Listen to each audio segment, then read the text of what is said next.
Welcome back. President Matamela Cyril Ramaphosa is set to address the 13th Brics Summit shortly. This year's meeting is being held virtually and its theme is Intra-Brics Cooperation for Continuity, Consolidation and Consensus. Sounds like a mouthful. Well, for more on this, let's speak now to Prasad Kunduri from the Tribune in India, just to give us a sense of what we can expect this summit will really be discussing. Prasad, good afternoon. Welcome to the Midday View. What's top of the agenda? What do we know? Good afternoon. First, we remember that this meeting comes in the backdrop of two very big issues. One, of course, the COVID pandemic, which has gripped the world. And the second is the developments in the region in neighboring Afghanistan. So these are the two big geostrategic issues that will be under the backdrop of which this meeting is taking place. There are a couple of action plans which are on the table for the leaders to take it forward.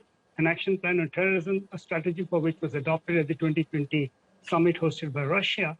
And then, of course, there's a business action plan, and then there's a women entrepreneurs business alliances that gives a report. And finally, a report by of the new development bank, which is first set up for infrastructure development for all countries in the Brics region.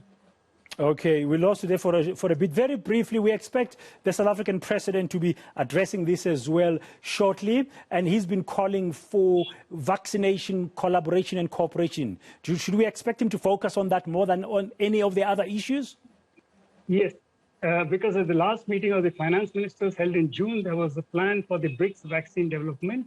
And remember, three of the countries, that is Russia, China and India, have their own vaccines.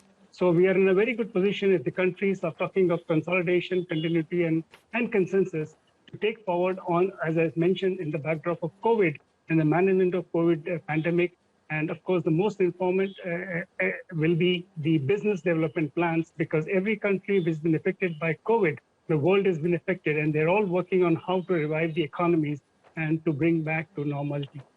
Prasad Kunduri, thank you very much for that brief preview of what we expect from the Brics Summit that's taking place shortly. President Ramaphosa said to address it. Looks like the pandemic, of course, will be dominating all sorts of discussions.